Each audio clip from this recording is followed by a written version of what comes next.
want to say, you know, JJ, my next guest, and you, if you want to join, is someone who's been a part of this movement since she was a teenager. I mean, her history, Kathleen Marden, goes back to the original, I would say, well-known abduction case. She is the niece, for everyone watching, yes, Betty and Hill. My wife and I had the pleasure of meeting her. We feel outstanding work that she is doing. And for practical reasons, she's part of that family that really broke the umbilical cord with doubt that people had in the 1950s and 60s as to contact with other levels of intelligence. Right. I mean, I think people like Kathleen, Travis Walton, even John Mack, there's so many people that stood up for truth, because this is true, not just for them, but it's a reality that the mainstream has yet to bring into their realm of experience. And so Kathleen, is Kathleen here, Neil? It's okay. Oh, wait. Are you? I am here. Yes. Oh, hi, Kathleen. I'm just joined for a little while with Dr. Hurtak. He happened to be passing by. I thought I'd... Well, here at our offices in Northern Arizona, I think so highly of your work, really. It's not only super positive, but also really clears the doubts that linger from the infighting of the so-called UFO experts in the 50s, the 60s, the 70s. And we're on a new platform now. We realize that consciousness is a hidden factor and probably the most important factor for quantum transitions. Yeah, so what are you working on now as part of this whole evolutionary approach to ETs, UFO phenomena, whatever you want to call it? What's your next step, and where are you bringing the rest of us? Well, right now I am continuing to head up a team that is continuously growing. We have 45 members who give support to experiencers and to help them to understand what is occurring in their lives. And we also have 5 consultants. 2 are psychiatrists, 3 are PhD psychologists who act as consultants to the team. It's a forward-looking team, not bound up in the nuts and bolts, and will not go back to that. So we are doing that. We are attempting to assist Les Velez. I don't know if you know who he is. I don't know him. But Lester Velez was an individual who had the position in MUFON before I took over. And he was the one who found Dr. Robert Lelouver. And Robert Lelouver carried out the Omega-3 project. Now, are you familiar with the Omega-1 and 2 projects? No, I'm not. Yeah. No. Well, Ray Hernandez often talks about them. He's, of course, the head of FREE. And they were projects that initially started at the University of Connecticut, and to determine if near-death experiencers shared any of the characteristics that they called it abduction experiencers. This was Kenneth Ring, right? The Kenneth Ring. Yes. Okay. Yeah, Ring and Rosen. Right. Okay, and so they had some incredible findings that experiencers of contact have nearly all of the characteristics that near-death experiencers have. The only difference was that experiencers of contact had a little more trauma than near-death experiencers. So Les is trying to put together a team of individuals who will work on this Omega-4 project. Because, you know, in social science, it's always a good idea to continue to redo your scientific experiments. That's true of all science, actually, but more so in social science because of the variables in human behavior. So that's something that we're doing now, and just kind of trying to put our finger on the pulse of what is occurring now in terms of extraterrestrial communication. I've been really for the past 3 or 4 years focusing on communication by non-humans with humans in a variety of different modalities. So what's been the nature of the communication? Because this is where I think we should, go talk to people who are tuning in now, the nature of the communication, how the contact experience is actually changing from trauma, it seems, to one of integration. So talk about, well, really, I'm interested in what people are getting from the ETs, actually. Yes, and people who overcome their fear of these non-humans who come in and come into the human's environment and often cause a fight or flight response. If they can learn to overcome that fear, and that's something I've been teaching people to do now for a few years, then they are more on an equal footing with the extraterrestrials. And if they can be friendly and welcoming, they will be able to receive answers to many of the questions that they have. So, like what are they like getting? what? Well, yeah. Well, MUFON did a study. I and Dr. Don C. Dundary were at the head of this study. We had several members of our team, many with PhDs, who worked on this study.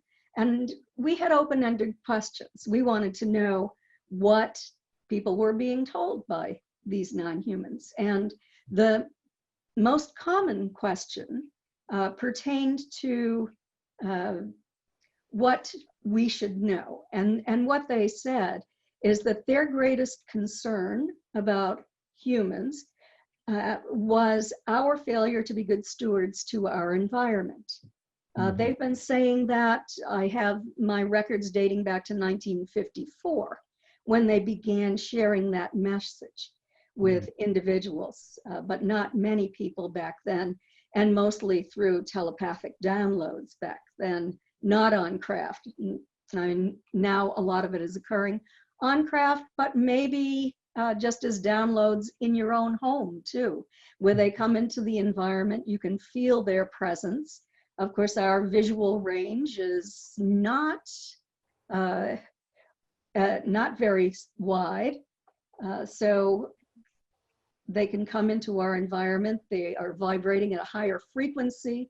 Their atomic structure is much more energetic than ours. We're more solid, so we can see other humans, but not them. Sometimes you can just get a glimpse of them if you look a certain way, or if their vibrational frequency lowers. But so they're doing this.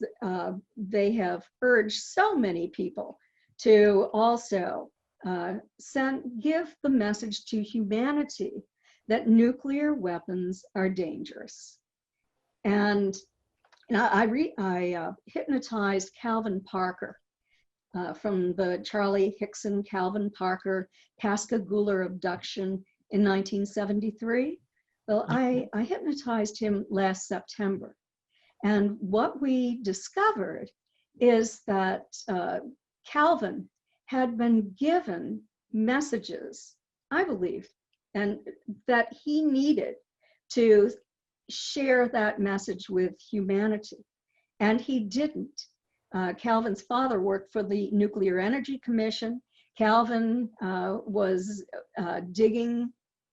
He was a driller and owned a drilling company and was working on bases, drilling with the intent for nuclear weapons. And so they were rather rough with him, the ETs. They showed him images of nuclear war, of people's faces melting off, of people starving, of things dying. And it's a message that they have been attempting to have the experiencers that they've been in contact with share with humanity for many, many years. But of course, one of the greatest problems is that we don't remember a lot of what they say when we return to this more solid environment. Right, JJ, that's just a comment. Go ahead, JJ. Yes, I remember talking to Dr. Jim Harder, who was the first person I recall to psychologically examine Calvin Parker and download as best possible the information from October 19th, 1973. The reason I remember the details, it happens to be my wedding anniversary. And I recall the excitement that was built around statements of faith, but statements of fear that surrounded some of the details that Calvin shared, not only with Dr. Harder, but later with Dr. Hynek himself. So we know this was a very classical case, and I'm so happy that you're continuing studies with Calvin Parker. Yes, I think it's important because I repeatedly find that the extraterrestrials have been attempting to ask humans to, or direct humans for many, many years to share these other messages of their concern about our planet and about the sustainability of our planet. They are extremely concerned that we could become extinct if we don't listen, if we don't institute these changes. And some of them say that we're their experiment, that they planted our seed here on this planet. And they certainly don't want to see this beautiful planet destroyed and the life on it destroyed. Right. You say it so well. I'm so happy that you're connected with this case study. Has Calvin been, I know some of this perhaps is very sensitive, but has Calvin shown other details that are significant in terms of the what I will call the cosmic others concern that we are going the wrong direction with nuclear science of missile systems, etc., that would indicate we're taking a slide towards self-destruction? Are you able to say a little bit more about more recent briefings with him? Should we feel comfortable now that he can say more of the shocking experience he had in October '73? Well, Calvin has learned that he has had additional experiences and that the one in 1973 was not the only one. He had one in 1995 as well. And there was additional information given then regarding his failure to carry this message to humans. And they treated him rather roughly. So that's about all that I can say at this time. Well, what was the message, though? Was it just about taking care of the planet, or was there a deeper message that was? The message was the need to denuclearize this planet, that the nuclear weapons are the greatest threat to humanity, in addition to our failure to be good stewards to our planet, and as a result, are placing our very environment in jeopardy. Do you think the ETs are saying that for our well-being? I think they are, but also a bigger picture, the concern for the vibration throughout this time-space galaxy, in a sense? Oh, when it comes to the use of nuclear weapons, the ETs have explained that our detonation of nuclear weapons will resonate out into the galaxy. And so, you know, a nuts and bolts scientist would say impossible. But if you understand that we are a multi-dimensional society and galactic neighborhood, then you understand that anything such as a nuclear weapon that will disrupt, that will tear a hole in the interdimensional fabric, will create a problem throughout the universe. Wow. So nuclear weapons disrupt the whole time-space continuum and shakes worlds way beyond ours. Is this your experience, Dr. Hurtak? I completely agree with what is being said. I think we are really at a crossroads of having to go away from the whole nuclear industry plan of weaponization in space.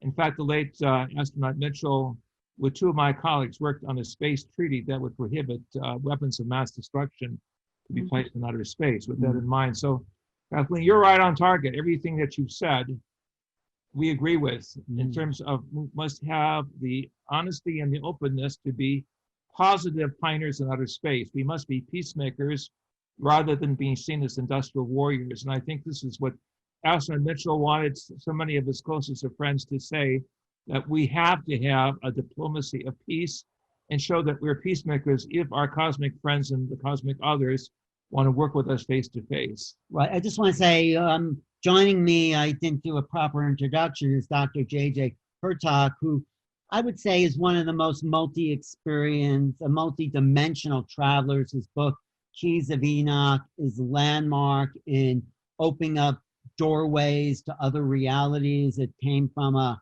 higher consciousness experience where he was taken off planet for 3 days and met these higher beings that gave him this information for our time at this moment to uplift. So this is more of a spiritual experience, and this is why I've been somewhat careful in putting this forth in the context of physical hardware contact. This is more mind to mind contact. And I think this is the new direction that we're going right now, is to see the importance of consciousness giving us the key to our multidimensionality. is that what you're finding, Kathleen? Because you, if you don't mind me sharing, you're a researcher and an experiencer, and you've been open about that. So how has this whole idea of consciousness affected your understanding of the phenomena, where you call it that? Well, a point that I want to make is spirituality.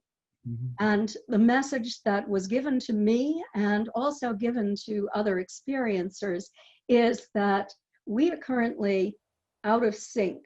Our technological development is out of sync with our spiritual development. And this presents a great problem, a great threat to the survival of humanity. And another goal of these non-human entities who are interacting with us is to attempt to encourage us to raise our spirit, our spiritual development, our spiritual selves. And I think part of what ETs do to experiencers, and Free Study and MUFON study confirmed this, is that experiencers become empathic. When you're empathic, it is a psychic sense of experiencing another person's emotions, maybe the health of their body. But if you feel another person's emotions as if they were your own, it will be impossible for humans to harm one another without harming themselves as well. And so I think that that's a very important thing that our non-human visitors have given to us. Another question that we asked is, do you have religious beliefs? And some questions about that, but then also, have your experiences changed your beliefs? And what we discovered is the majority of individuals said that they had become more spiritual. So that's a very good thing. By having contact with as many people as possible, it appears that these non-humans are being able to forward their agenda. And it appears to be a good one. Right. It seems like there's a shift, though, in the whole experiencer, let's even call it abductee movement. When your aunt was taken with her husband, Barney Hill, and there's a picture of them behind you, which is great. that was a whole different mindset. That they sort of broke the glass ceiling with their experience and opened up a whole understanding of this phenomena. They were real pioneers, although taken against their will, perhaps, but something has shifted. I mean, Betty ended up sort of integrating it at the end of her life, I guess, and you were brought up with the phenomena. So something new is happening because, and what Rebecca said, there's an integration for those, at least those of us who have been in this field with like, okay, they're here. We're not questioning that. That's ridiculous to even question. Does the sun rise? I think it does, you know, but okay, they're here. We're integrating their presence with our human experience, and something new is possible because we are waking up to the reality that this is real and true and part of our lives. And so what do you feel this next phase looks like from your position? I'll ask you too, Dr. Hurtak, but what do you think, Kathleen, as we integrate it?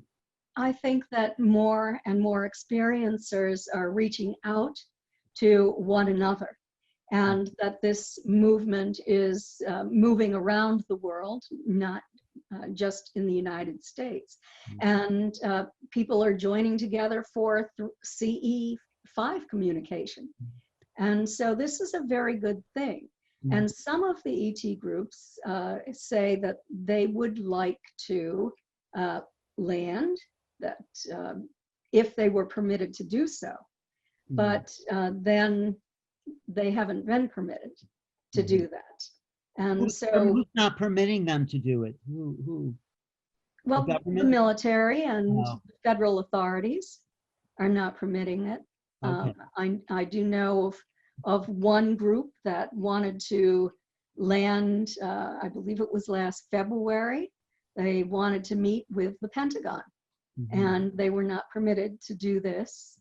And therefore they didn't show because they were not able to establish a meeting with leaders at the Pentagon. So that is just one example. But people are joining together and having direct contact with extraterrestrials. Either, you know, communication, I have to say, they might not be face-to-face in our environment. But as I said earlier, you can feel their presence. I have this happening myself. I have very strong tingling sensations through my body when these entities come into my office and communicate information. So, and when I speak with other experiencers, we both oftentimes feel this strong tingling in our bodies, starting through the crown chakra, just in communicating with one another. Well, JJ has some experience with that. Go ahead, Jay. I feel the next chapter is going to be on consciousness development. You recognize consciousness is the basis for both the mind as well as the material aspect of civilization. Both are traced to consciousness, capital C. And the studies that my wife and I have been involved with over the last 40-some years has looked at the psychological dimensions of what happens when consciousness is expanded by the human.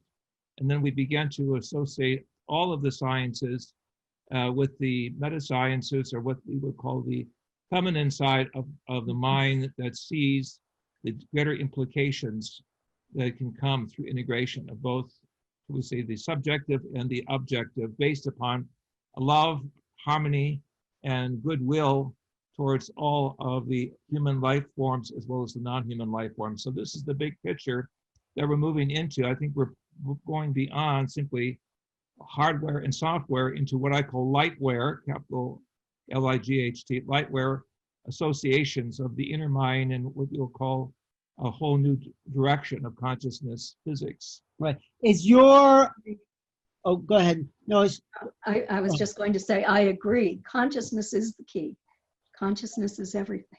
It is. I was just wondering if your experience is getting stronger, more powerful, more direct over the years. It has. It has, and particularly since I worked with a man named Kevin Briggs, who from the time he was 8 years old has had either direct communication face-to-face or more recently telepathic communication. And it was Kevin who taught me really how to communicate with these non-humans at a different level and to, overcome the fear. So for so many years, I was completely wrapped up in the fear and the feeling that I was being used and abused, that I was a lab rat, what all of the early UFO investigators were writing and saying. And it took a long time for me to overcome those feelings. But over the past 10 years, I have had a more positive relationship. I lost my fear of these non-humans. I was healed from illness in 2012 by them. It was an illness that I'd had for a number of years that was debilitating. I've been completely well, except for getting the flu and that sort of thing ever since. So it has improved.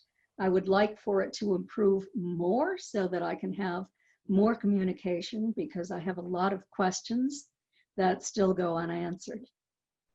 And the young people that you've been in contact with, such as young Kenneth, do they describe a cosmic family that they're part of? Are they a spokesperson for another group of non-humans, or in general terms, how are we to look at a familial relationship, if we can call it, starting from those who have a natural gift or affinity for contact with the higher worlds or non-human worlds? Do they see themselves as spokespersons on an individual level or on a collective level, or both? I think both, because they're speaking, many are speaking on an individual level, but they want to connect with other groups. They want to spread this message worldwide. And that was one of the objectives that the extraterrestrials that Kevin Briggs speaks with had. And so he initially called together a small group of researchers to investigate his experiences, and we were permitted for 2 years to ask questions, and much of the answers that we received were about consciousness, but also science and a number of different things. And so the objective was to expand that group and to continue to expand the group and the message, so that at some point there will be people around this planet who are on the same page and who are working toward the same goal. And the ETs are in favor of that, because they state that they have attempted to work with our governments unsuccessfully. And if we are to bring about change for the better, then they're going to have to do it through one by one, through the experiencers that they make contact with.